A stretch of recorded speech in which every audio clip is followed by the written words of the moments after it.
Welcome to Beyond Podcast. I'm your host, Anthony Petrellis, and we are really excited today. We have an awesome coach on, and I got to tell you, this coach, I put that the episode was happening tonight, and my Twitter exploded with people with nothing but compliments, retweets, likes, everything you can imagine. I mean, everyone seems to know this coach and has great respect and admiration for this coach, so I'm super excited. Just some of the accolades really quick before we jump into meeting our coach. 2011 and 2015, GBL champs, Somerville High School. 2018, 2019 NEC champs, again at Somerville High School. Was the 2011 D1 North Coach of the Year and 2019 D2 North Coach of the Year. So obviously has coached some basketball for some time, the 13-year head coach at Somerville High School. Ladies and gentlemen, Mark Antonelli. Thank you for having me here, Anthony. This podcast is an unbelievable opportunity for high school coaches, and I see that you're getting college and professional coaches now a great platform for us to kind of spread the gospel a little bit about our programs and also just about the coaching profession. And I congratulate you on a great start so far, and I'm happy to be here. Thanks for having me. Yeah, of course. So excited to get you. The more I researched about you and then, talking to you on the phone, I was like, yes, this is everything I expected and more. So I was super excited. Hopefully I didn't keep you on the phone too long there. No, not at all. Not at all. So it's funny. I have to say, when we started our conversation, you're the third guest that this name Jim McCune pops up. As in the basketball world. I had on Jay Keene. He mentioned him. Last week I had Dennis Ingram on. He mentioned him. And now when I talk to you on the phone, I hear this name, Jim McCune. So after this interview, I need this guy's contact information. I need to speak to him and get him on the show. This guy is like the Jedi master of high school basketball. I love it. But, you had mentioned your start into the coaching world, and I just think you have such a tremendous story to tell. So, just let our audience know a little bit, how did you get your start into the world of coaching high school basketball? Yeah, so I was at Salem State, and I wasn't playing basketball in college, and I had a friend of the family who I was talking with, and that was Larry Keating, who was the St. Clements coach right down the road. And Larry and I talked, and he said, you love basketball, you want to get into coaching. Why don't you come and help us out this year? So I went down as a volunteer assistant. I was, I think I was 19 years old. I was a sophomore at Salem State, and I worked with Larry and Kevin Wright, who's his JV coach. I helped both teams out, volunteered that year, and Larry, his high school coach, was Jim McCune at St. Clements. And so Larry kind of, I met Jim through Larry, and Larry kind of put me in touch with Jim. And that summer, Jim asked me to come up and work his Wilmington Wildcat basketball camp. He was the head coach at Wilmington High School at the time. And I went up there and I worked the camp. And I could actually remember a lot about that week. Titus Manderson, who's the Fitchburg State men's basketball coach, was a coach at the camp that week. Greg Cardello, who was his college roommate, I believe, and college teammate, who was Jim McCune's player at Wilmington, was a coach that week. And Dave Fazio, actually, who was the Andover High boys basketball coach, legendary coach, was actually the guest lecturer that week. And at the end of the week, I was working. I thought I was just going up there to make a couple bucks as a young kid. And, Jim asked me, he's like, hey, you want to go get a bite to eat, on Friday after camp. So we did that. We went to the local 99, had a bite to eat. And he said, well, this was a job interview, Mark. And, I wanted to see you in person. And I really think that I have a job open for you. And I really think that you'd be a great asset to our program. And so that was my introduction to high school, full-time high school basketball. I went from just being a volunteer, going down to St. Clements and helping out. And Jim hired me as his freshman coach. So, yeah. And from there, I worked under Jim. He gave me a ton of responsibility as a young kid. I think I was 20 years old, I turned 20 just before the first season, and he had me going out, coaching the freshman team, running my practices, had me on the court during his practices, sent me out to do all the scouting for our team. And, I sat down with him and went over the scouting reports and gave him all the information on the other teams. And basically he, started slowly but surely giving me some time during the varsity practices to implement the scouting report and go over the other team's sets and things like that. And, it was just a tremendous experience as a young guy who always knew he wanted to get into coaching, to get my foot in the door. And we were a really good program at the time. And so it was an awesome experience.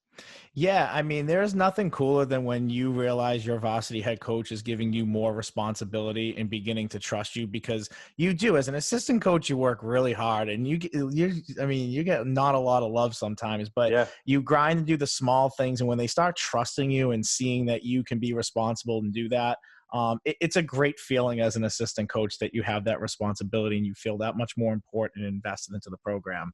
And especially as a young coach, being 20 years old, 21 years old. And, at that time you think you're full of swagger and you got all this energy and you're confident in yourself. But now looking back as a 42-year-old head coach who's been at Somerville for 18 years, 13 as the head coach, I realized I knew absolutely nothing. I knew nothing. The only thing I had going for me was that I was young and I had a ton of energy.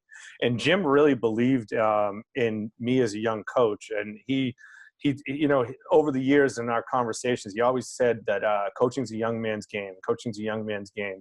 And, he took me under his wing and he really, I look at it now and like, would I trust a 20-year-old kid to like go out and scout, North Andover, our rival, and come back with the scouting report and, and then take his word for it? There were a couple bumps in the road. I got a couple funny stories about that. I scouted Pentucket one time and I went out there and I came back and I don't know the kid's name, but let's call him number 3. And I said, number 3 can't shoot. Leave him wide open. This and that. We can sag off of him. Training him. He had 8 threes in the game. And I happened to be on the bench. So the away games I would go and scout, and the home games I sat on the bench.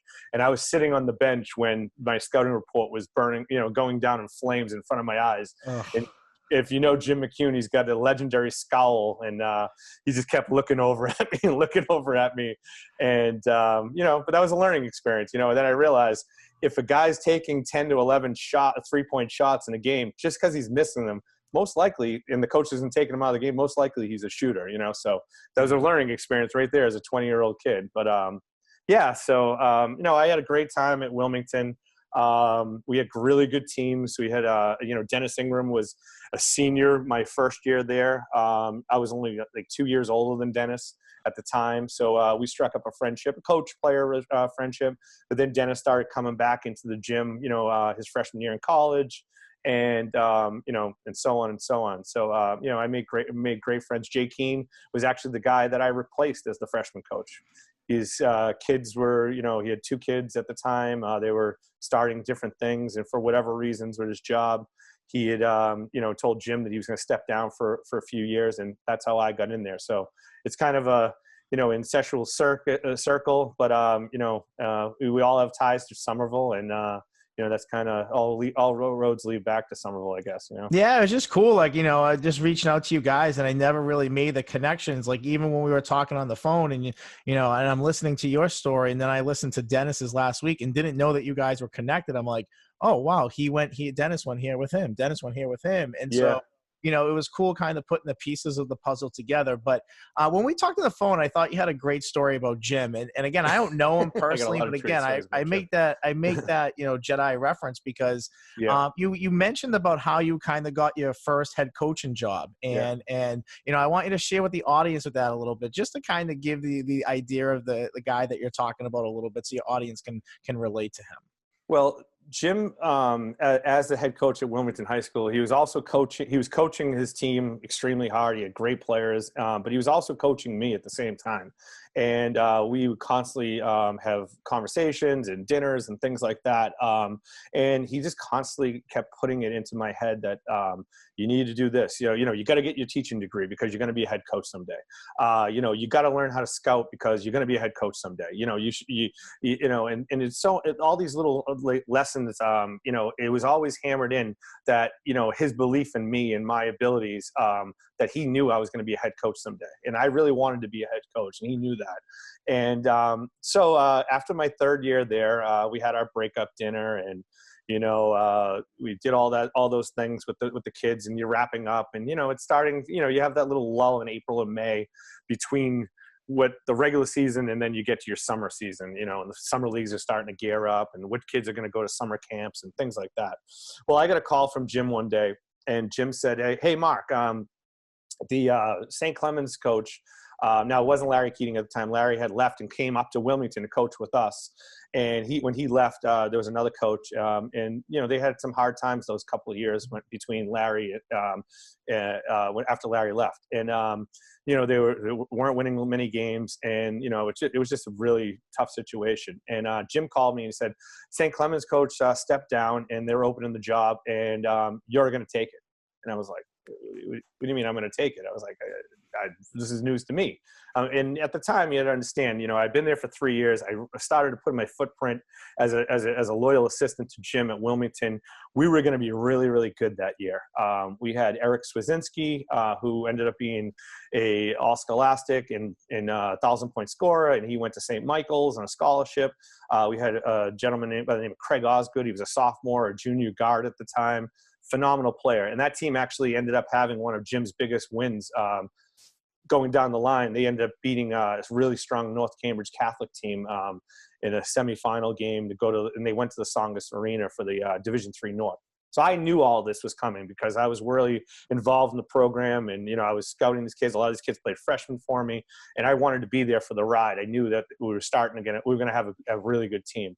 And I kind of laughed it off. I go, I'm not taking the St. Clemens job. You know, why would I take that job? I want to be with you, you know, this and that. That job, you know, they haven't won a game in a year or two or whatever it was. And he said, you're going to be a varsity coach someday, and you need your varsity experience. He goes, and you got to take this job. He goes, because this is going to put you on your path. And, you know, I laughed it off. No, Jimmy, I'm not doing it. Well, then he finally just got really stern with me, you know. And he said, he goes, you're taking the job. He goes, I already talked to the athletic director. He goes, you have an interview for, you know, you just got to call him and make the interview. He goes, you're taking the job because you don't have a job here anymore. And I said, what? And he hung up the phone on me. And, you know, I called him back, and he said, I told you, you're going to call the guy, and you're going to take this job. This is your job. You need to get your varsity experience. He goes, end of story. He goes, and you don't have a job anymore. I already hired Jay Keane back, and he's coming back to be my freshman coach. And he hung up the phone. And so, you know, a day went by or whatever, and I called him up, and I was like, Jimmy, what are you doing? You know, and he said, Mark, listen. He goes, I know you're going to be a head coach. He goes, and in order to be a head coach, you got to have varsity experience on that resume. Because if you get into a room and you go interview for a job, he goes, and there's somebody with varsity experience, he goes, they already have the upper hand on you. He goes, this is the job to go for. He goes, there's no expectations. He goes, you're starting from the ground level, and, you know, you got a chance to build something. And so I thought about it, and, you know, I trusted him, you know, like an older brother. I was going to say like a dad, but, you know, if he watches this, he'll be really mad at me. So definitely like an older brother. And so I trusted him, and I thought about it, and I said, you know what? All right, let's do it. And I was, you know, it's kind of a scary thing. I'm 22 years old, and I'm going to go, you know, sit down and talk to this guy about taking his basketball program over, and, you know, and here we go. And and I think that's what got me the most, Coach, was you were 22 years old. I mean, I think about myself as a freshman high school football coach at 22, and I knew absolutely nothing. So, yeah. Well, I didn't know anything either. I found that out years later. Well, I tend to disagree a little bit. So, you know, let's talk about, so you get the job at St. Clemens, right? Yeah. And, you know, now just to give the audience an idea, you took over an 0-16 program. Actually, when you say the name Larry Keating, that's my next door neighbor. Yeah. Growing up my entire life, actually. Yeah. It took me a second to connect it, but as you're saying it, yeah, and he's a great guy. That's so funny. Small world. Yeah. So Larry's a great mentor of mine, also a great friend of mine still. So Larry had, you know, he had done his time at St. Clemens. He was a loyal assistant under Jimmy's loyal assistant, Joe Brisboy. And, you know, it just, you know, the line just keeps going, and it was Larry's turn, and Larry did it for about eight years or so. And, you know, he had kids, and and it's a tough situation when you're at a small school. You were at Arlington Catholic, you're doing everything. You're finding people to do the clock. You got to do the scoreboard. Oh, yeah. If you got a concession stand, it's probably someone in your family doing the concession stand. It's a really mom and pop situation, and high school athletics is a lot like this, but this is you're pretty much doing everything. I mean, we didn't have an athletic trainer the 2 years I was there. Yeah. So we took over a program. They hadn't won a game that year. They were 0-20, I believe. And I think the year before that, they were like 1-19. There was some issues there, not to get into, other people's dirty laundry or whatever, but there was some issues there. There was some culture changes that needed to be, there was some infighting within the kids on the team, and they just weren't winning. And and when you're winning, a lot of those problems go away. The jealousy and things like that. And when you're losing a lot of games and you're getting pounded, things like that, those fractures start to show more. Oh, so we came in and we try to instill a discipline in our players. We talked right away about how we were going to conduct ourselves. What our effort was going to be every day when we stepped between the lines in practice. The kids were pretty disciplined as students because, it was a private school and, you're paying to go to school there. So, you're usually giving a great effort there. So we didn't really have to worry about them in the classroom as much, but it was more just trying to break that losing mentality. And the first year, we had some pretty good wins. We only won 5 games. We were 5-13. We scheduled some non-league games that we thought we could compete in. We lost some close ones. We weren't anywhere close to going 500 or making the tournament that year, but you could see things starting to shift. A couple of junior players were really improved that year. By the end of the year, there were, kids who were getting 8 points in the first month of the season. Now they're getting 16 to 18 points. And you saw that we had some building blocks. We had some nice younger players.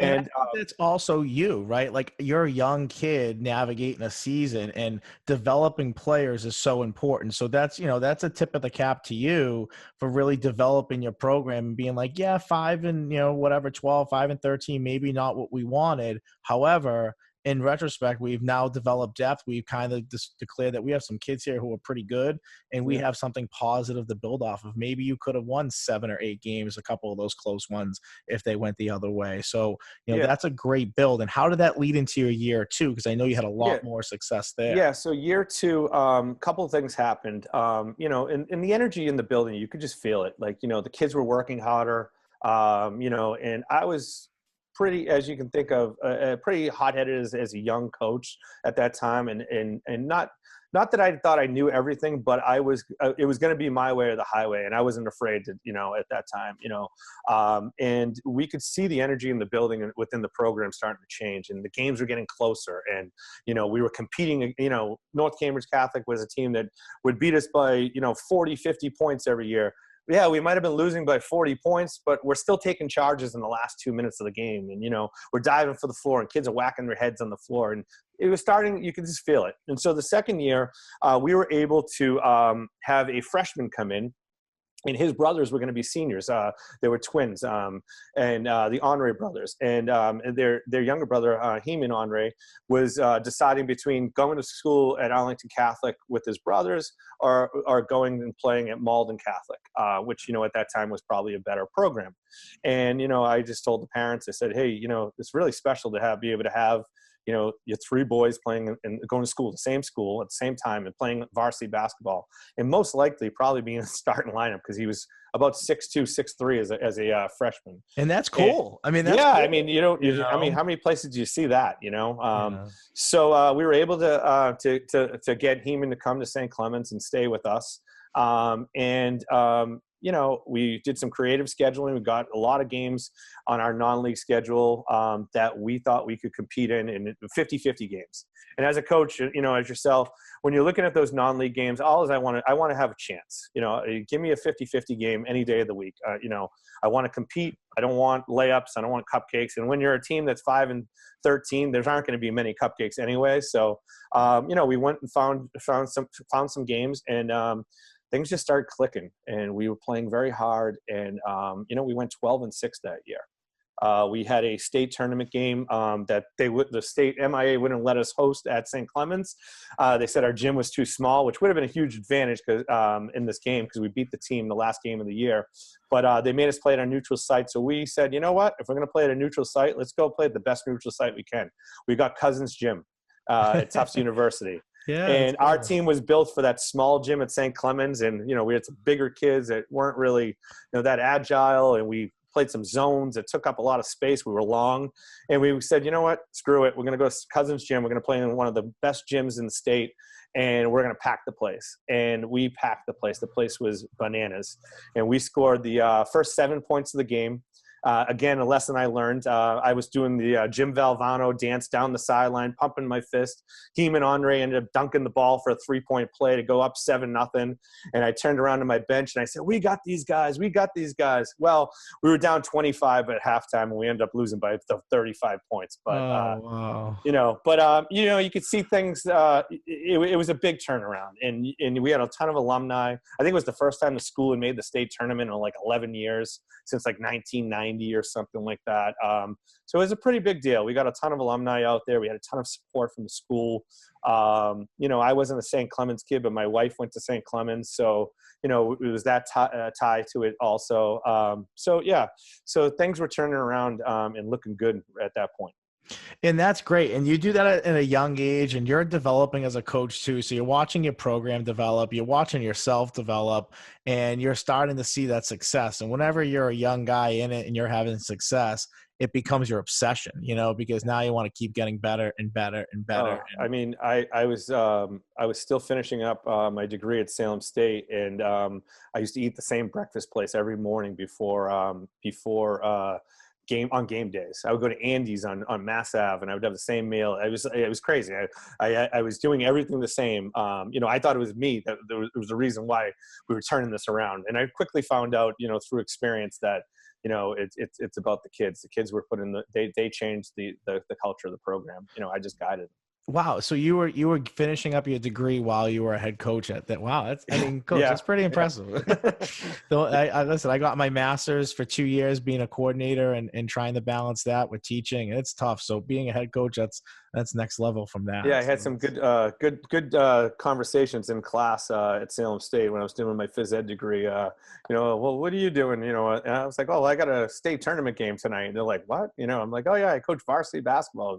They're looking at me like I got 10 heads. They probably thought I was, full of baloney. So no, it's great. And this is where so now getting to talk to you a little bit off the air when we did our pre-phone, this is where your story, I think, is it's incredible. And not that anything wasn't before that, but this is, I think this is why coaches should listen to you and what we're about to talk about, because I think it's an awesome journey for sure. So here you are, you build your program, you got success. Year 2, you made a state tournament, the buzz is in the school. And then, an opportunity pops up, but not an opportunity that a lot of coaches, I think, would necessarily consider doing. So I'm going to give you a little bit of an opportunity to kind of talk about, what happened after your second year at St. Clemens and the opportunity you decided to go with. Yeah. So, and at that time, St. Clemens, just to tie it back into your last episode, Dennis Ingram was my assistant coach at the time. So I asked him, I called him up, said, what are you doing? He wasn't playing. I said, I think you're kind of like what Jim was doing with me. I think you're going to be a really good coach. I think you got it in you. And I brought him along with me. He did our JVs and he was helping me with the varsity. So it kind of brings it all together. And he's part of the next story too. So what ended up happening was in the fall of that year, I want to say it was probably around September, October, my high school coach, Rich Malillo at Somerville High School, who he had been there for 20 years or something like that, since the mid-'80s, and he stepped down abruptly. And I kind of knew that there was already a predecessor in place. He had an 8th grade coach at the time by the name of Paul Garrity. And Paul's son was a terrific basketball player, and he was going to be a freshman the next year. He was a freshman going in that year. So it was kind of a foregone conclusion that, Paul Garrity who was a state champion coach at Salem High School. He's coached Scooney Penn, who was one of the best MIA players of the 90s. And it was kind of a foregone conclusion that that if Coach Malillo stepped down at some point, that they would probably look at Paul, because he was coaching in the youth program, as a replacement, because Coach Malillo's assistants weren't really interested in succeeding him at the time. So at this time, he steps down, and I get a phone call, and it's Jim McCune again. And, Jim and I are still, he was coming to my St. Clemens games on his off nights and cheering me on, because he lived right down the road. And he said, I think you should apply for the Somerville job. And I said, Jim, come on. I was like, I know Paul's the guy. I know Paul. He's a great guy. He's been coaching in the travel program. It's been kind of known for a while that if Richie steps down, then, that they'll probably look at Paul, and Paul's son's going to be a freshman. And, again, Jim, and in his way of, abruptly just telling me how it is, he just said, well, if you want to be a varsity coach someday, you got to learn how to interview like a varsity coach. And I said, well, I'm going to interview for a job that I know I'm not going to get. He goes, exactly. He goes, how do you know you're not going to get it? He said, but you need the experience. You need the work experience. And, some of the life lessons I learned from Coach McCune, I carry them to this day. If you think about it, like, how do you know how to interview for a job if you've never done it? We've all interviewed for jobs, and you've gone in there and you walk out and you're like, what happened? It just it was like a blur. And, if you haven't practiced those skills, and as coaches, we ask our players to practice certain skills every single day and in the off season, and work on your craft. And this was an opportunity for me to, as a young person, to, not just as a basketball coach, but also to, be a professional educator, to work on my craft of learning how to interview for jobs. So Jim convinced me to do it. I talked to Coach Malillo. He said, I think you really should do it, this and that, blah, blah, blah.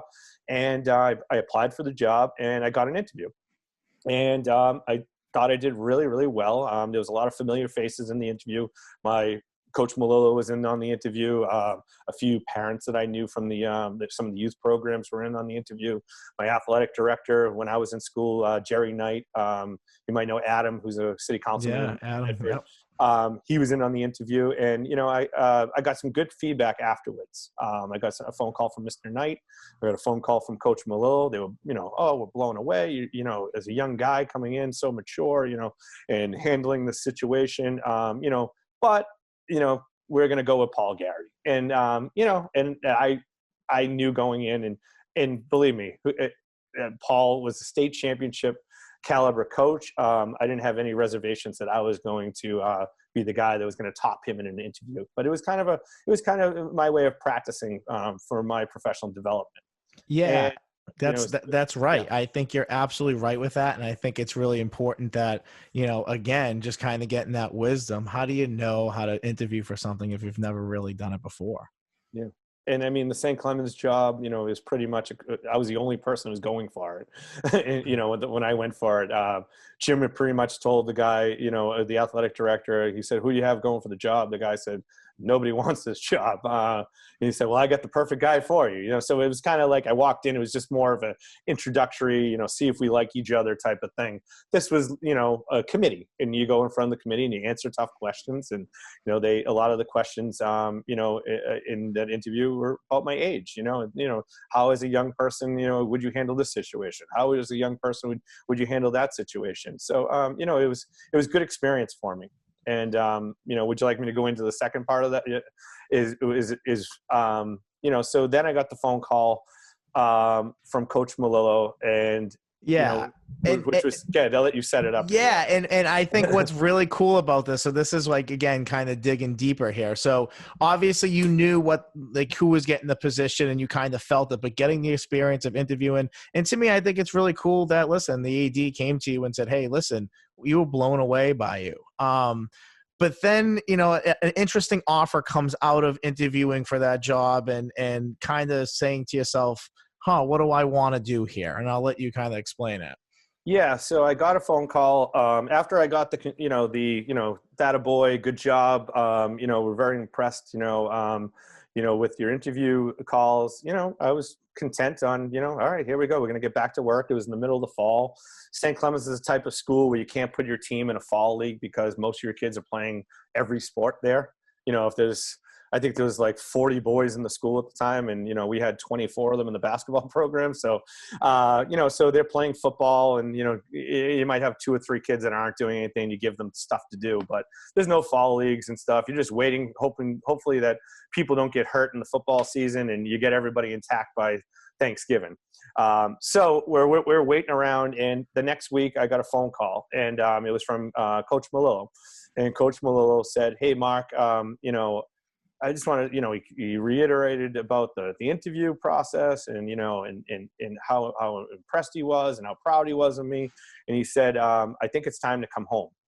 And I was kind of like, well, what do you mean? And, he's like, I think that you should be, I talked to Paul, and Paul's looking for a young assistant coach. And I knew Paul a little bit. We weren't really very close, but I knew him.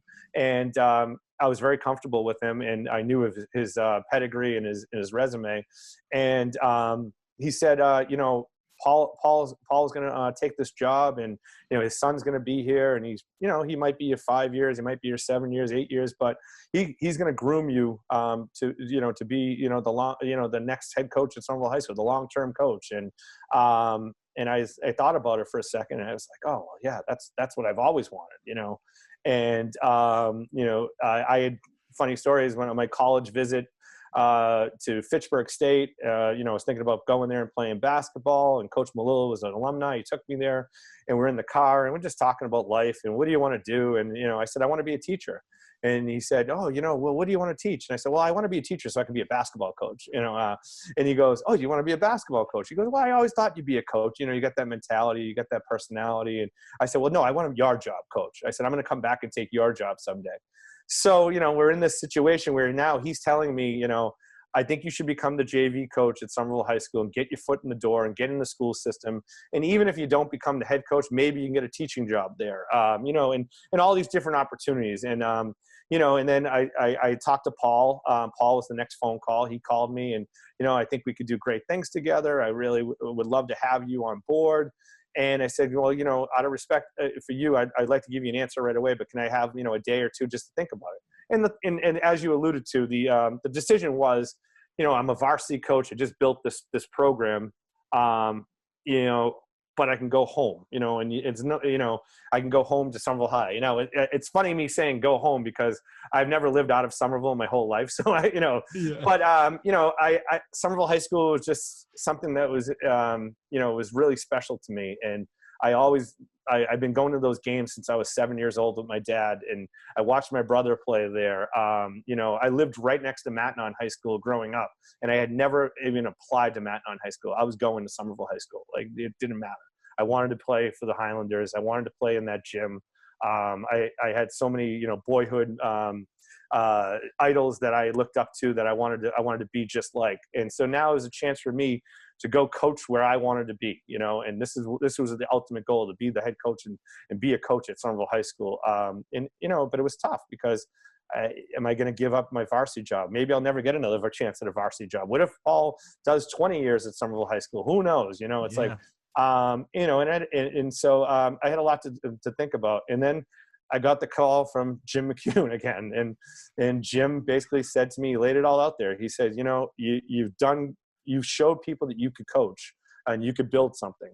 He goes, now it's time, he goes, for you to learn more. He goes, and you're going to coach under one of the best coaches in the state. And Paul is just an incredible basketball mind.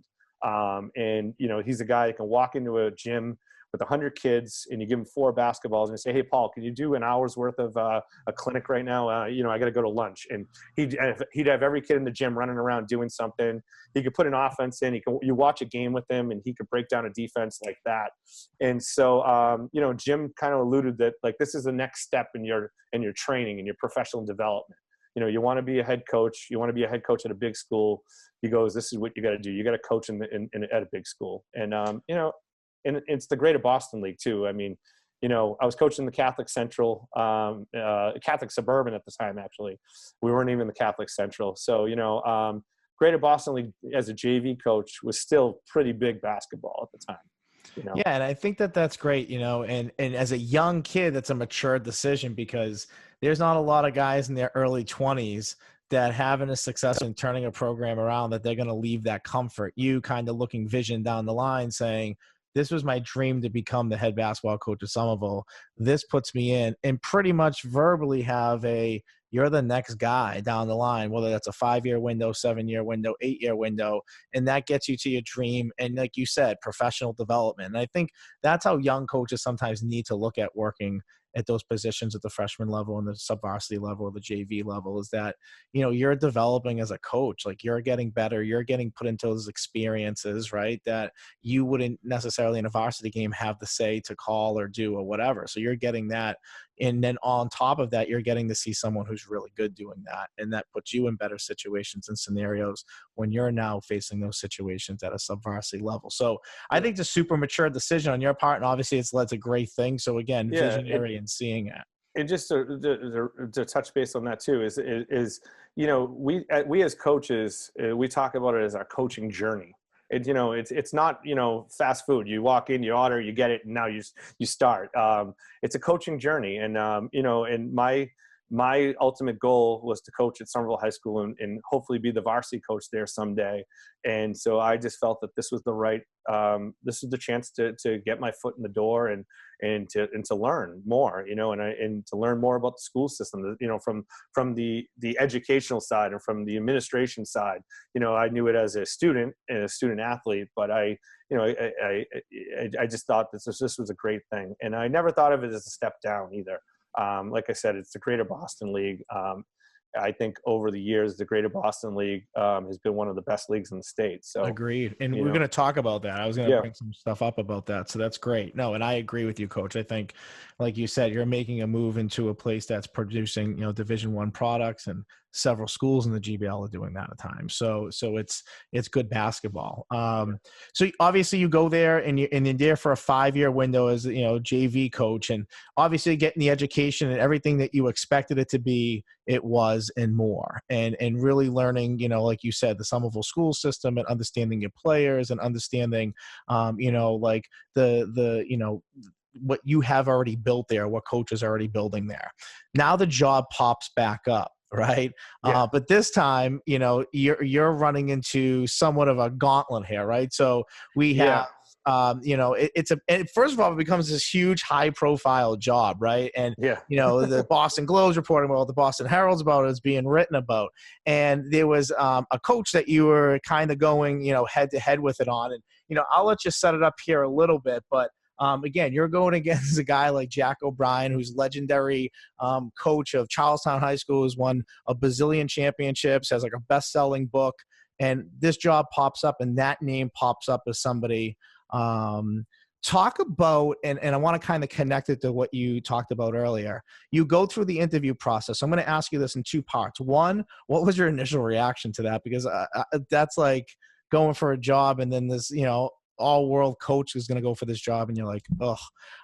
But also talk about maybe how that first interview that Jim kind of convinced you to go on 5 years prior to that maybe really helped you prepare the second time around to give the stellar interview that you gave. And from the research I've done, I've heard great things about your interview. So So, when I was at Somerville as the JV coach, I got in there, and, just to be in an urban educational setting is completely, Somerville had changed, became very diverse. And it became this unbelievable learning experience for me. The job opens up. I didn't expect it to open up. I was there 5 years. I didn't expect Paul to want to coach 10, 15 years, but I didn't expect it to open up after 5 years. So it was kind of a shock that the job opened up. And you're this loyal assistant coach, and you're doing all these things to make yourself a better coach and to make yourself part of the school community. And you feel, when the job opens up, you feel that, all right, so this is going to happen.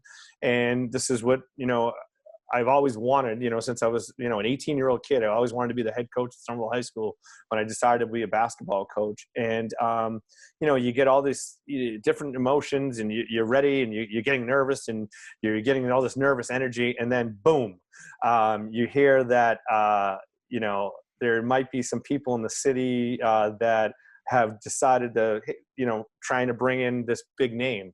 And I have all the respect in the world for Coach O'Brien, and he was at Charlestown High School, and he did some amazing things in some really tough circumstances. He had kids that he was like a father to, and they wrote a book. One of the writers from the Boston Globe wrote a book about him.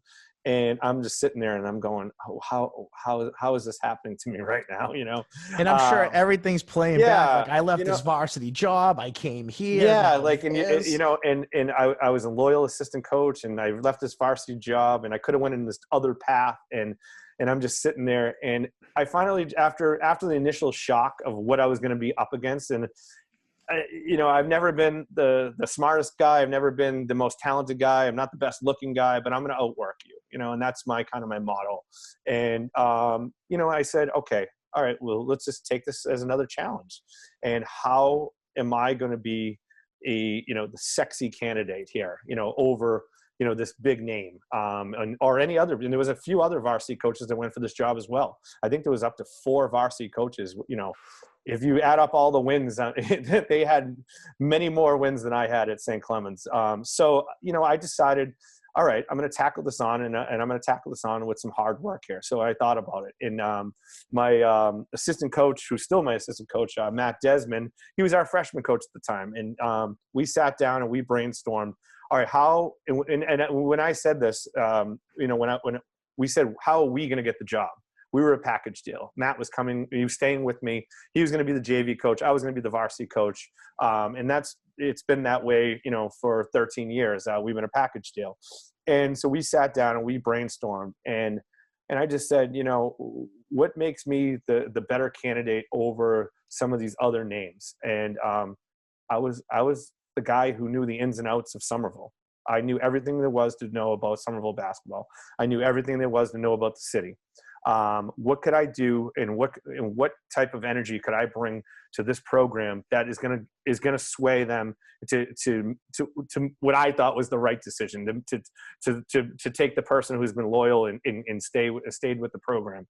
And we came up with a coaching plan. And it was just a 7-page document, put it together. We've all seen them in job interviews. And in our coaching plan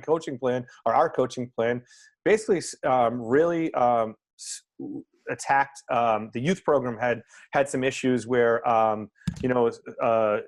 a gentleman who was running it had ran the youth program for 10 years. His kids were way out of high school, and we needed somebody to step in. Well, who's going to step in? I'm going to do that. Okay, I'm going to run the youth program. That's step number 1.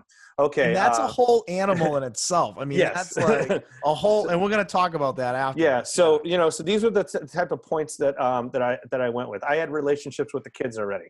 I would like to think that I was popular with the students that were in the school at the time, and with the players in the program. And we just really attacked these finer points, and prepared just like you would for a championship game. And I went over every scenario that they could possibly ask me, and I went in there so prepared that I was really at ease with the interview process. But to your second part of your question, you asked how the first interview helped me with the second interview. Jim was right again. You need to have your interviewing experience. If you're going to be a varsity coach someday, you need to have this interviewing experience. How are you going to know how to interview for a job if you've never done it before? I had done it before. I had done it at Somerville High School. I knew what they were looking for. And so when I went into this committee, didn't mean that the interview process wasn't strenuous. I went into this committee There was 10 people in the committee. I knew a lot of familiar faces, so that put me at ease. These people had seen me growing up as a kid.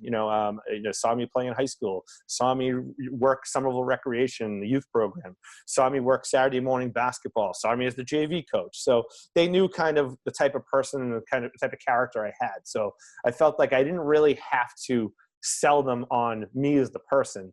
I had to sell them on what I was going to do to maintain this basketball program. It's a strong program, and how I was going to try to put my stamp on it. And by having that first interview, I was really comfortable with the process. I went in there, and and I tell my players this: when you go into a big game and you've done the work, and you can look yourself in the mirror before the big game, and you can say, you know what, I did everything and checked every box possible to get ready for this game. And I felt that way about this interview. I said, if it doesn't happen and they choose, this Jack O'Brien or whoever else, if they choose these other candidates, it wasn't meant to be. But I've done everything I possibly could. And I went in there really relaxed, and I think I hit it out of the park. I went in there, and I got great feedback, and I made it through round one. And then I went to round two, which was with the athletic director. And I had a great relationship with the athletic director. I had worked with her for 5 years. So that was a really comfortable situation for me. She knew what she was getting. She knew she was getting a genuine person who cared so much about these kids and about the school. So I made it through round two. Now they tell me, you're a week later. So this is going on over a 5-week period. And you're going to meet with the principal. He's got some tough questions for me, and I tackle those questions right on, and I found out after the fact that I was interviewing against myself at this point.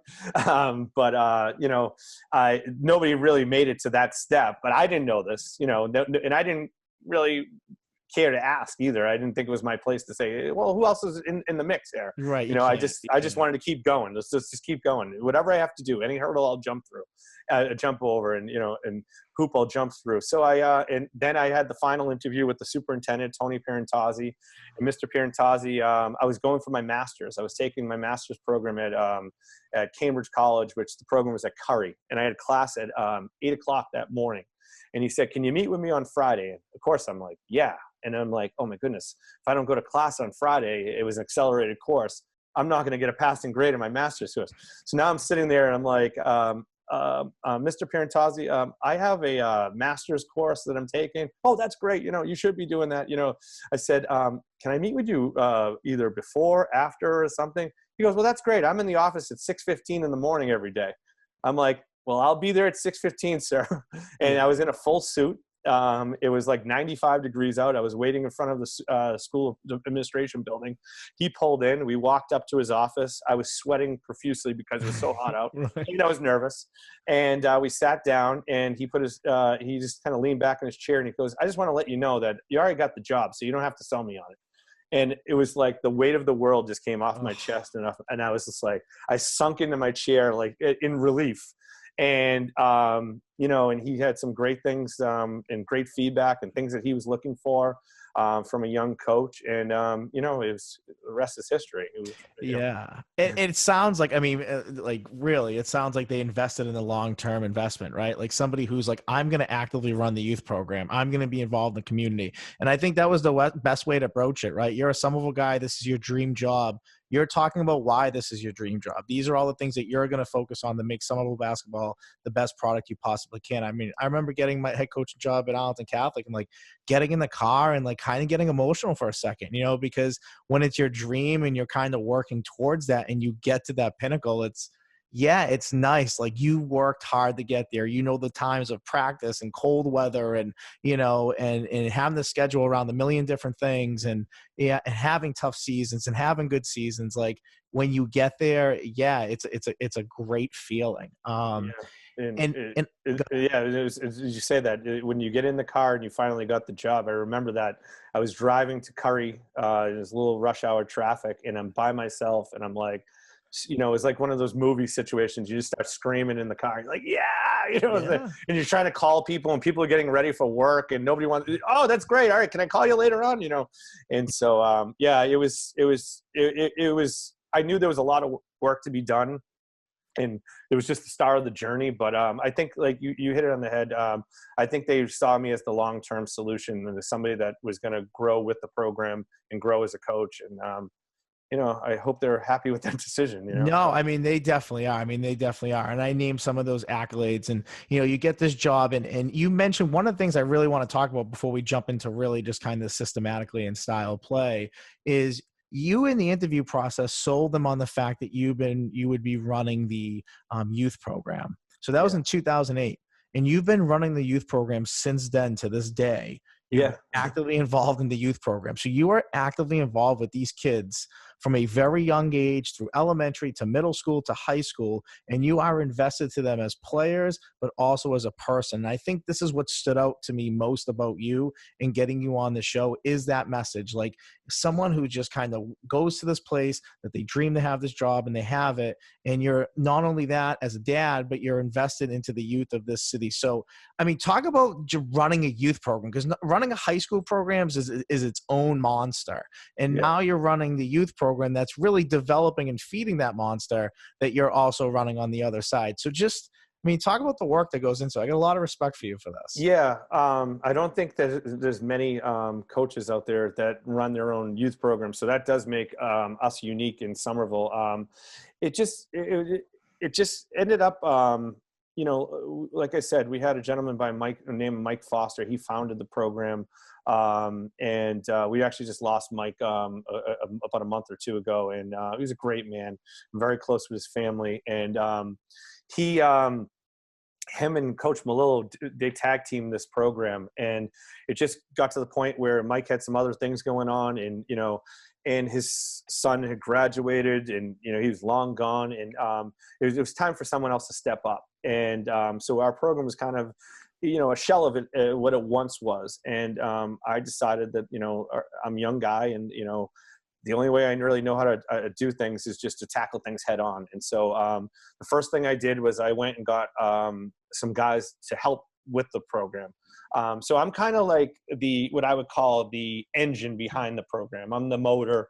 I'm the one who's going to spearhead, the financing and get the scheduling. But I've always had some coordinators and great coaches that have done a lot of the day-to-day work during the basketball season. And I always tell them, I said, as soon as Thanksgiving comes, I have to have everything in place for you guys, because I'm only going to be able to do so much, I'm at practice, and, you're going to need to know who to call if the custodians don't open the gym. So, we always have a point person.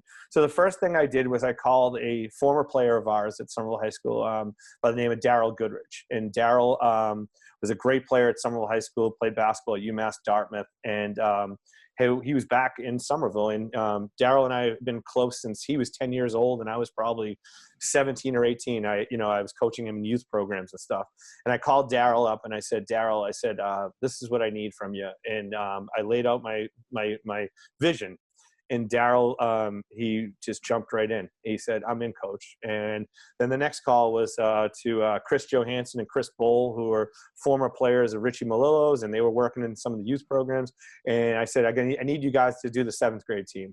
And then it was, so on and so on. And then finally I had 5 to 6 alums in our program. And, and Daryl was the heart and soul of this whole thing. And, I did a lot of the legwork as far as, dealing with the city and the recreation department and some of the league business. And Daryl was, coaching the 8th grade team and making sure that everything was running on a day-to-day operation. And, and it's funny is Daryl stepped down a couple of years ago as our coordinator, and I roped him. He took a year off, and I roped him right back into coaching. He has a 6th grade son, and now he's our 6th grade coach, which we didn't have a season this year due to COVID, but he would have been our 6th grade coach. So yeah, I mean, it's a lot of work, but when you have good people and you put people and you find the right people to help you, it's a passion project, and it has to be done. It feeds our high school program, and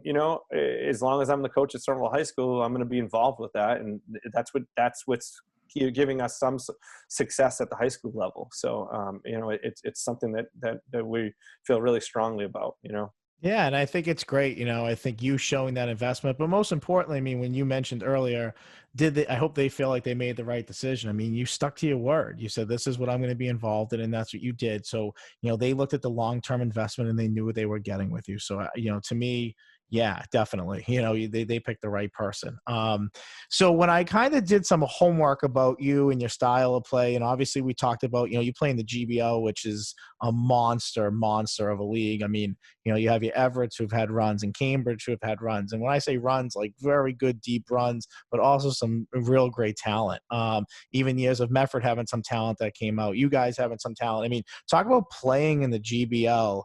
All the years that you coach. I know you guys moved to the NEC a little bit, but you're back to the GBL. But just talk about the competition you've seen in the GBL over the years, because there's been some great names that have come through there.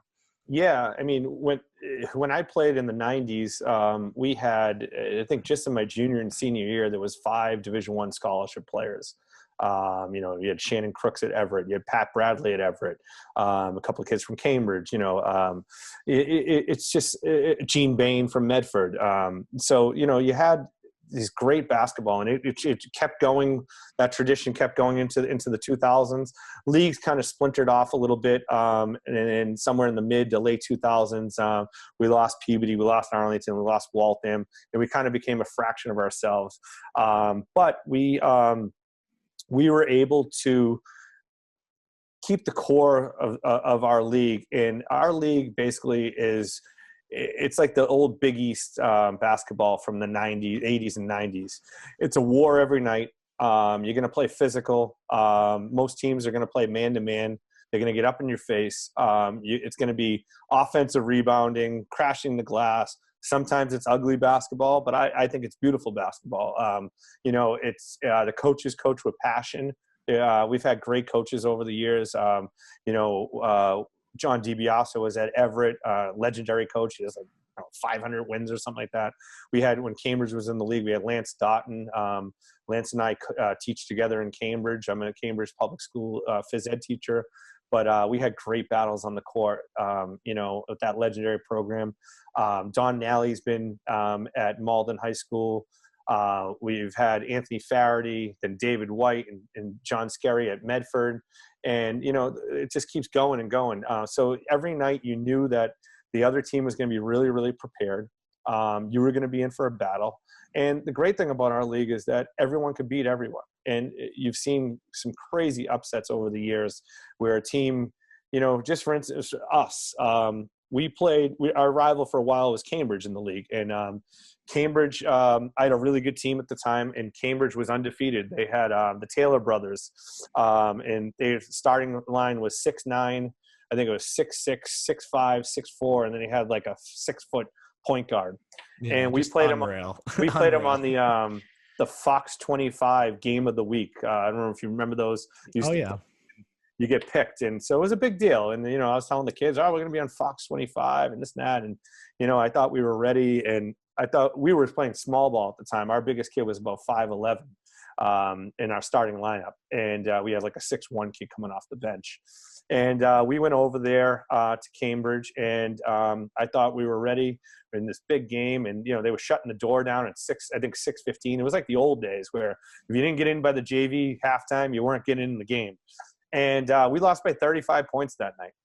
And I was demoralized. I was like, oh, my God. If I could have dug a hole in the War Memorial Gym at Cambridge and crawled into it in the fourth quarter of that game, I would have. But my kids I'm watching the game, and I'm watching, and my kids aren't giving up. And we're down 35 points, and they're still taking charges. And I'm just thinking, I'm like, you know what? I screwed this game up. I should have played zone. I didn't think they were a great shooting team, but I was too proud, and we were a man-to-man team. And I said, we're going to come out and play man.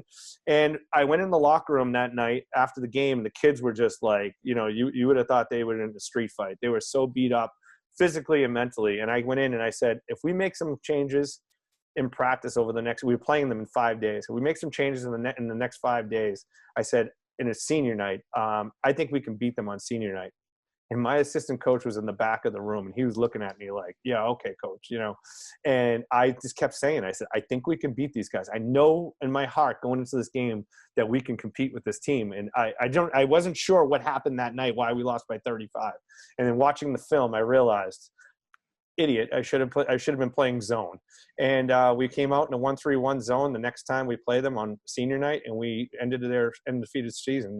They finished the regular season 19-1 that year. Oh, So it it's just great shows being the one. Great being the yeah, one. it is great being the one. But it's just back to the GBL question. Like, those are the type of games you get in the GBL. One team's really, really hungry, and they believe in themselves, and you just never know. Like, I remember playing some teams that had 3 or 4 wins in the year, and I was sick to my stomach before the game, and I was like, if we don't make our shots tonight, this team's going to beat us. And it's going to be their only league win. And that's the type of league it is. You're taking everybody's best punch every night. Yeah, and so you kind of alluded to it, playing man-to-man on defense. I mean, the word around town is, and doing my homework on you and talking to you a little bit, it seems that you are a very systematic guy, but definitely defensive-minded and defensive-driven, that your team has that reputation of diving for loose balls and crashing boards and taking hard fouls and doing what's best for the team. I mean, talk about that mentality that you have. I mean, is your style truly defensive more than it is offensive? I mean, the game's changing, and you're seeing the launching of three-pointers like, they're 10-point baskets. Talk a little bit about your style of coaching and what your expectations are. Yeah. I mean, I think you get your style of coaching from the way that you played and the way that you were coached.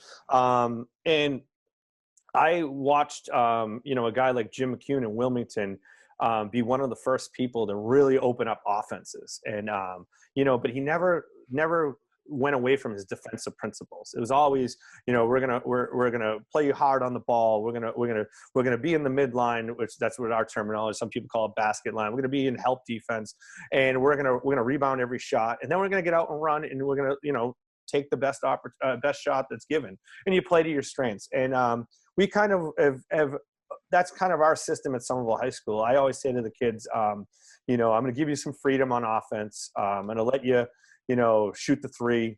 I'm going to let you drive and kick. I'm going to let you play off the bounce a little bit. We're going to play a lot of high ball screens, but on the defensive end, I own you, and we're not going to bend on those principles. And yeah, you're right. We're a type of team over the years that we want to be tough to play against.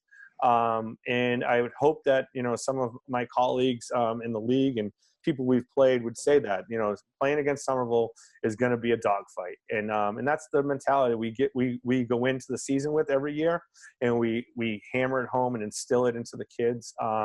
And we practice it. And I think preparations is the if you're going to play that style, you have to prepare it. And if you came to our practice, we go to 2 hours, and the kids beat the snot out of each other for 2 hours. We're competing. It's 1-on-1, it's 2-on-2, 3-on-3. Then we get into some 4-on-4, 5-on-5.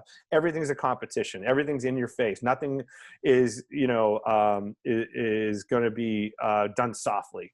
And we've developed a style where we try to crash the offensive glass. We're hopefully boxing out every shot, everybody in the court, and when we get a rebound, we're looking to run. And then when we score, we're going to be in your face and be tough to play against. And we will play some zone at times, but I do go back to my principles. And as I admitted to my mistake in that Cambridge game years ago, sometimes you're a little proud and you got to learn those lessons, but yeah, we are a man-to-man team, and we like to make you uncomfortable. I know. And that's what I love. I mean, I'm such a defensive minded guy in the game of football. So for me, it is like when I hear coaches' defensive mentality and being scrappy, I mean, that's my ears perk up, and I love listening to no matter what sport it is. Yeah, and we use a lot of football references too in our program. I played some, youth football. I played up until my freshman year in high school. But one of my guys that I really like to watch play, and they're not the prettiest team out there, is Tom Izzo at Michigan State. And Coach Izzo, he's known for bringing football concepts into his practices. He's had his kids in, I've never done this, but he's had his kids in shoulder pads and helmets in practice and banging. And, and I watched like Michigan State play, and it's almost like a football game out there. So, some purists would say, oh, they're playing rugby out there, and they're knocking people down. And we like to pride ourselves on playing a rugged game, and being tough to play against. And I think that, in a high school, you can steal some games by doing that if you can be the more disciplined team, Yeah, absolutely. There's nothing like when you can go into a game and win, and you're like, wow, I outcoached this team a little bit here. We pulled off a game that, we kind of outcoached them down the line, and things fell into place a little bit. So it's always a great feeling. And then offensively, I know when we talked on the phone, I thought this was a great story. And, as a coach, sometimes you outthink yourself so much, and you start saying to yourself, am I getting a little complacent in what I'm doing? Am I becoming predictable? You start to begin the question. And one thing you started questioning a little bit offensively was kind of the style of play. And you went out, afterwards to dinner with one of your friends, Coach Faraday at the time was at Medford, and you talked about your offensive style. I thought this was a great story to share about maybe sometimes how coaches overthink things and overthink themselves a little bit and what they're doing, and just almost kind of play themselves out of a pretty good style. Yeah, and when we talked on the phone, I told you about Coach McCune and Coach Keating as a freshman coach telling me about the KISS method. And I never heard that before. And the KISS method is keep it simple, and it's stupid, but we try to use something else. But the KISS method is kind of what is the philosophy that I like to go by. And there was a time where I felt like everyone was scouting us, and we ran this motion offense. We ran other things, and but we had this bread and butter motion offense. We called it Salem, and I was having a post GBL All-Star meeting dinner with Coach Faraday and Coach Nally. Coach Nally is the Malden coach, and Coach Faraday was at Medford at the time. I believe he was at Medford at the time, and I was just telling him. I just said, talking about our kids and with our teams coming back. And I said, I think this is the year I'm going to scrap it. I'm going to scrap Salem. And, I got this offense from Coach Garrity at Somerville when I was the JV coach. And I think I was probably like 7 years in. So this is 12 years that the GBL had seen the Salem offense. And, I was just thinking like, there's tons of things out there. I think we just need to be, less predictable. And Coach Faraday, in his adult beverage, he almost spit it all over me. And he was just like, his eyes were popping out. And he was like, Mark, he goes, if you weren't a good friend of mine, he goes, I would never even share this with you. He goes, because I want to beat you just as bad as anybody else. He goes, do you know how much time we spend, preparing, and teams have to spend preparing for, for this, and he's like, we spend, at least 45 minutes to an hour, just going over your cuts and this and that and blah, blah, blah. He goes, you're crazy. And I just sat there and played it cool with my poker face. I'm like, oh yeah, maybe you're right, and then I went home and I wrote down, never, ever, ever throw away Salem, and like you said, sometimes you overthink things as coaches. You watch something, you're watching the NBA, you're watching a college game, you're like, oh, like for instance, the Phoenix Suns, back when Steve Nash was there, everybody wanted to shoot the ball in 7 seconds or less, because that's what Steve Nash and Mike D'Antoni did it with Phoenix. And, but you got to play to your personnel. And, I've caught myself over the years, and my assistant coaches have caught me over the years of basically, saying, Coach, KISS method, right? You tell the kids that all the time. And, so yeah, we were overthinking things. I was overthinking things a little bit. And it took a good friend and a good colleague to kind of talk me off the ledge. Oh yeah, I would have led you to the door. I'd have been like, yeah, let me unlock it for you. He's a good man, that Coach Faraday. Yeah. So that was the story about that. And and so now would have been the 18th year that the Salem offense would have been at Somerville High School, and I renamed the offense Salem in tribute to Coach Garrity, because he had this offense when he had Scooney Penn at Salem High School, and so I thought this was their offense, and so we're going to rename it Salem, and in honor of them. So yeah, so that was our little time when I got talked off the ledge by the Medford coach. So Medford's not that bad. Yeah, listen, and you mentioned earlier, Medford, Gene Bain. Gene Bain's actually a guest on the show in the middle of March. Yeah, he's knows the coaching at man. Brandeis. Yeah, Gene's awesome. So I met Gene. I was playing at St. Joseph CYO, and I think I was in the 7th grade, and he was in the 8th grade. And my phys ed teacher at the time, John Chiesa, was running the league. He said, "Hey, Mark, why don't you come over and play in this league?" And he put me on a team with Gene, and I thought I was a really good player in Somerville. And then I saw Gene Bain play, and I was like, "Wow!" I mean, I've heard the legend. I mean, there is a legend out here about him, Phenomenal. and I love it, and I love it. And he's got a great story, and Yep. he's a great guy. So I'm super doing a great excited job for that too. episode. Doing a great job at Brandeis. Yeah, and like him right now, you guys are in a similar situation with COVID that, you know, you're not playing, and you're actually, I've had a lot of basketball coaches on, and you're really the first basketball program that I'm having on that's really not playing, or at least delaying their start to play. So, you know, I wanted to give you a minute to talk about that, because I know for coaches, obviously it's an emotional roller coaster, especially where this has been a part of your life for so long. It's habit, it's, you know, what you're used to at this time of the year, and now having this free time, it's a lot different. But also for your players, I mean, it's emotional for them. These kids are growing up playing the sport. You've seen a lot of these kids growing up and playing the sport. You know, talk about experience and navigating through COVID times here. Yeah, so we're really just kind of in limbo. Just a quick update. You know, we thought we were going to get approved to play for early January 10th. You know, the GBL decided to punt down the road and start maybe March 1st. And we're hoping by the end of this week that we might get a definitive answer from our school department. And Medford started practicing, Malden started practicing, and right now my kids are still – I haven't seen my players in person since early March. You know, and we didn't get to have our breakup dinner last year. And it hurts, you know, and, you know, I get a lot of adults, friends, and people that, you know me as a passionate coach, and you get that text message, "Oh, how you doing? How are you doing? How you handling this?" And, you know, as coaches, as I told you on the phone, you know, when our season's over, we have either a mental or a physical checklist of things that we have to do to prepare to turn the page and start the next year.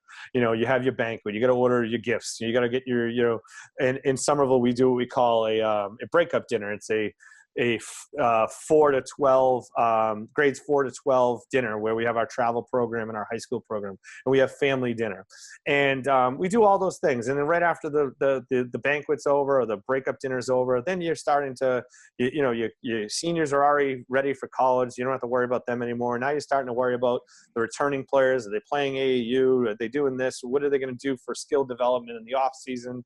Are they playing a spring sport? And you're checking all these boxes.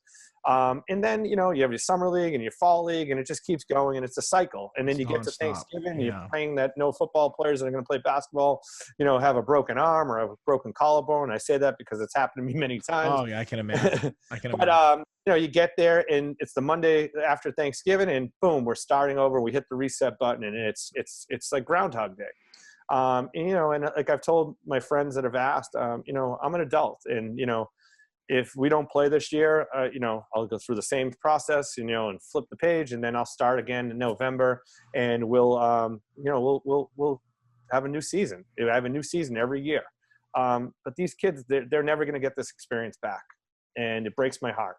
I have 3 seniors, senior captains, that have been in our program since I think 5th, 6th grade, and I want to do anything for them to get, you know, somewhat of a normalcy in a season here. And it's breaking my heart right now that they're in limbo and we have no answers for them.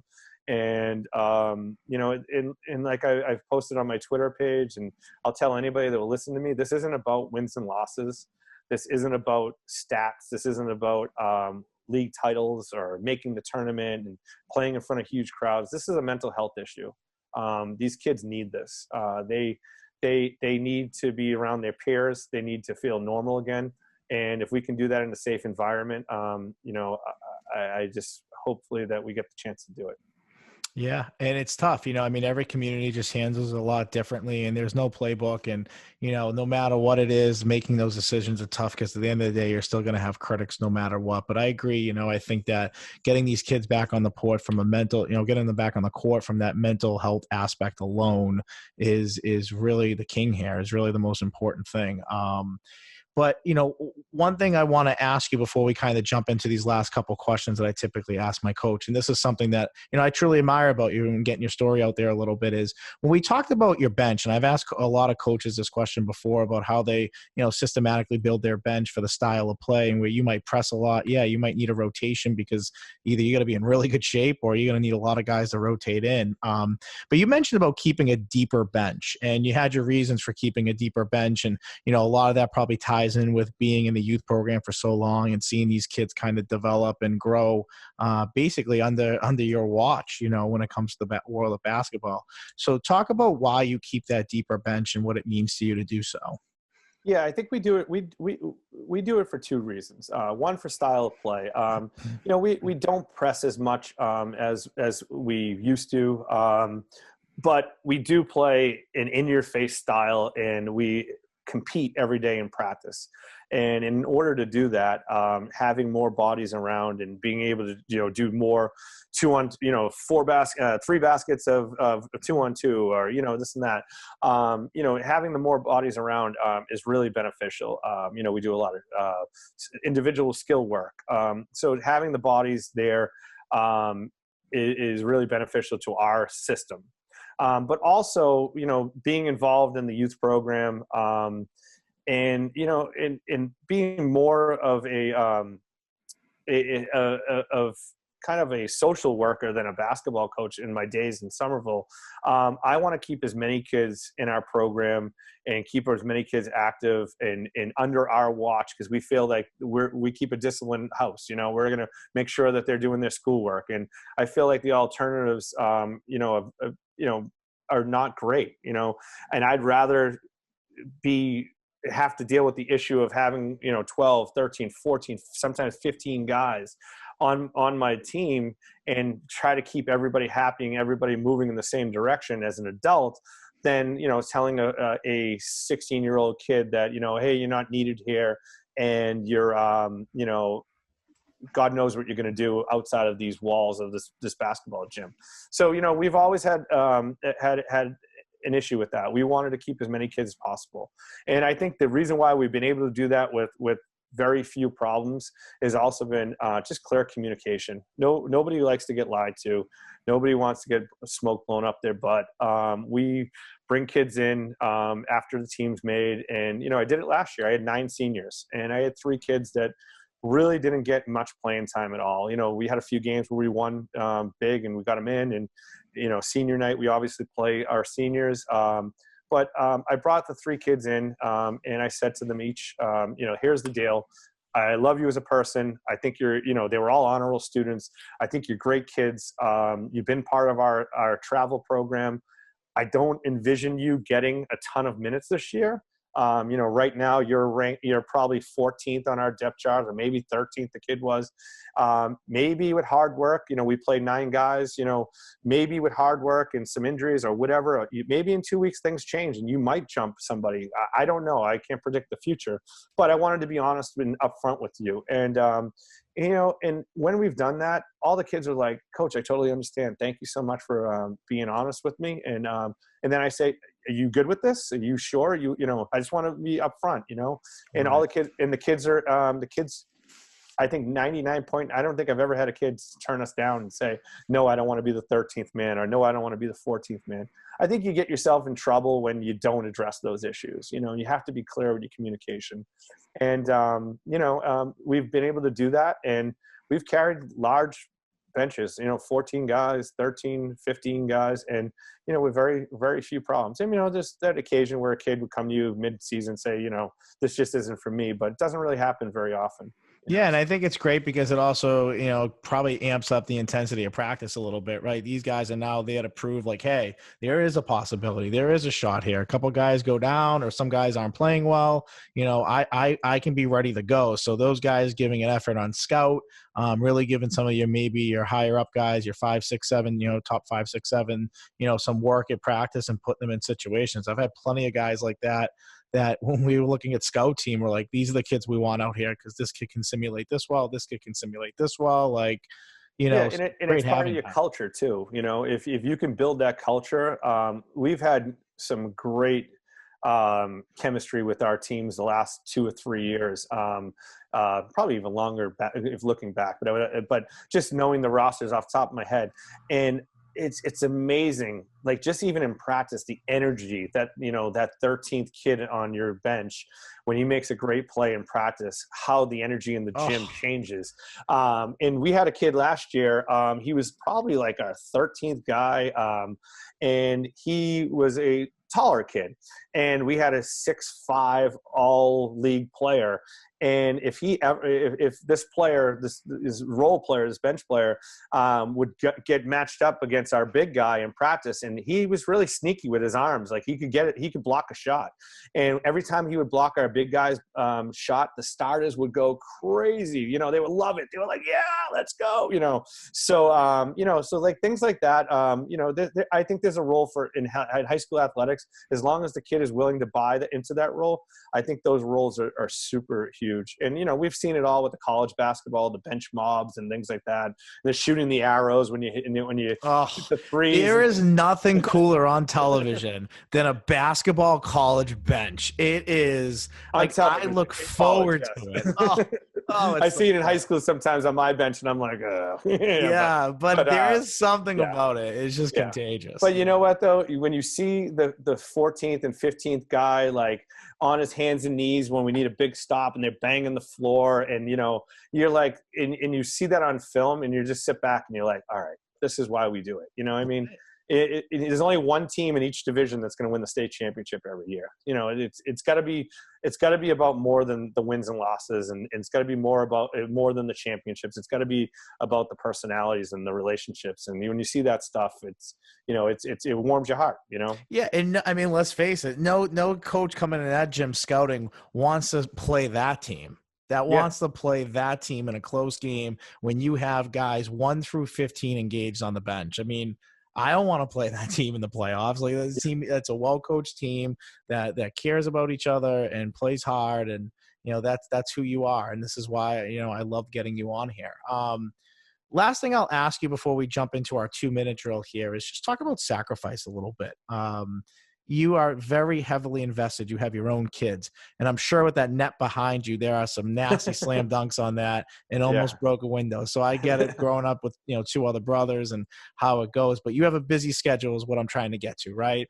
Yes. Talk about, the sacrifices that, you make to be able to not only run the high school program, but also running the youth program and how you balance that with family.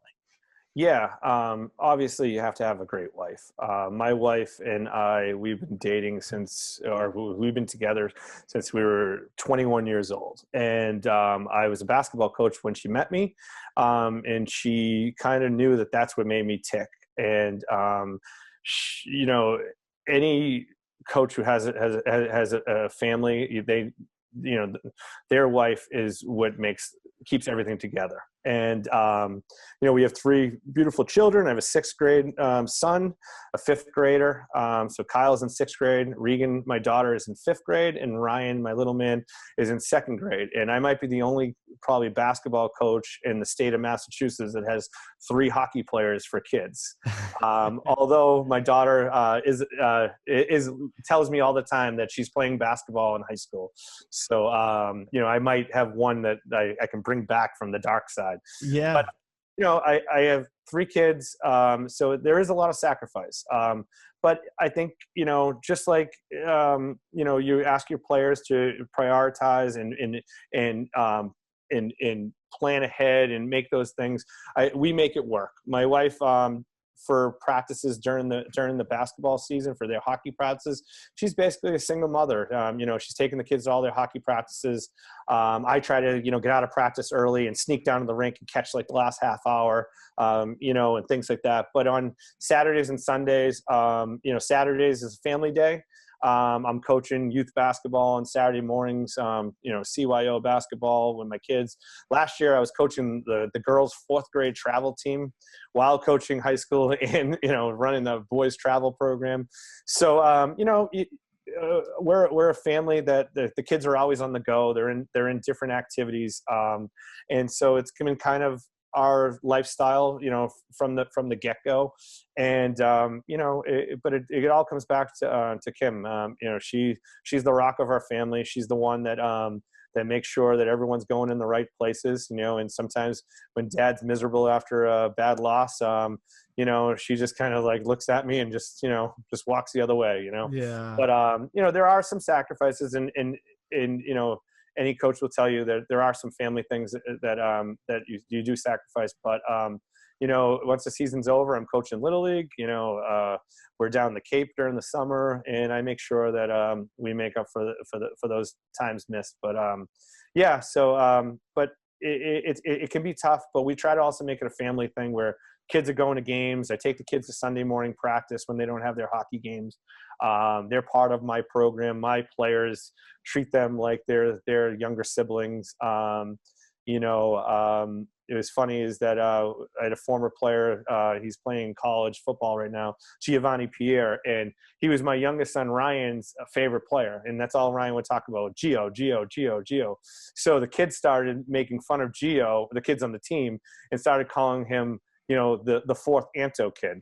And so it's funny is every time I see Gio still, I give him a hug and I say, "What's up, my son?" And I give him, because the kids used to say, Coach Anto's son, Gio, But, so, my kids become part of these kids' lives. And, I'll get text messages from my former players and say, "Hey, Coach, I saw her on your Instagram. The kids were at a hockey tournament, and I can't believe how big they're getting," and things like that. So, cool. Yeah, cool. It's really cool. I think any kids that get to grow up around high school athletics, they get a special experience. And my kids probably don't realize it now, but when they're in their 30s, they'll remember some of these moments and they'll look back on them fondly. Yeah, I think that's awesome to hear that your kids are so involved in the program. Yeah, and it does start with your wife. I mean, my wife's like everything when I was coaching, and even for this podcast, like she does all my editing. She's like my producer here. So I get it that's the most important thing, and that's what all coaches allude to. It's their significant other, their loved one who's really the rock, and they allow you to really, have the time that you need to do the thing you love. So it's awesome. It's great to hear that. So we do a cool segment at the end. It's called a 2-minute drill, and I just fire a bunch of rapid fire questions at you pertaining to your sport. I do get a challenge flag to, throw if I want to get a little bit more of an explanation, and vice versa. If I ask you a question that you want to be able to explain your answer, absolutely. So you think I'm going to be able to answer these all in 2 minutes? You saw how long-winded I am, right? We'll get all it. right, I'm going to do my best here. All right, here we go. They'll be short. So we get the timer started, and here we go. So some of these questions I feel like we might have answered in the podcast, but winning style. Would you prefer to win a game in which your offense explodes, or win a tough defensive game in which you shut somebody down? Ooh, I'm going to say defensive style. But actually, you know what? I'm going to change that. We win a lot of games in rock fights and close games. So, yeah, I would like my offense to go off and hit 10 to 15 threes in a game. Yeah, we'll go off. Point guard or center? What do you find more valuable in your style? Point guard. I've never gotten a center. I don't know when the day I'll get a center, but I can't wait. You got to change that question. That's an easy layup.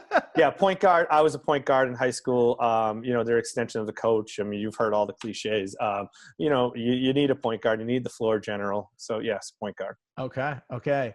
Team that you hated prepping for the most? We talked about, teams maybe hating the prep for your offense. What team did you just hate to prep for the most? Wow. So that's a great question. I'm going to say Medford High School. It's a rivalry game, but also Medford over the years, especially when Coach Faraday was there, they knew every single one of our offensive calls. So every single one of our, we had 7 offensive sets. Their whole bench would yell out our offensive set. If we funny quick story is my kids thought they really knew every play that the other team. In one game we were down at halftime, and they said, "Hey, they know all of our plays. We got to change up all our plays." I said, "They don't know all our plays. They're just yelling out the names." But they were aggravating us enough, and so I said, "Watch, first play of the game, we're going to yell out banana. First play of the second half, we're going to yell out banana." And we came out in the second half, and I yelled out banana, and the whole Medford bench started yelling banana. And so I looked at my players, and I was like, "See, I told you." But they just played a style where they're taking charges every play, and they did know a lot of our offensive sets and our inbounds plays. So it was always a chess match when they did that. Okay, I like it. Best career win? The Cambridge win that we talked about. Yeah, I mean, we go back to it all the time when we're trying to teach lessons to our kids. And I forget, sometimes I think that was 2011 when that game happened. And I'll say I'll say in front of this year's team or last year's team, I'll say, "Oh, a couple of years ago," and my assistant coach just rolls his eyes and goes, "Coach, you had a full head of hair then." It's like, that was almost 10 years ago.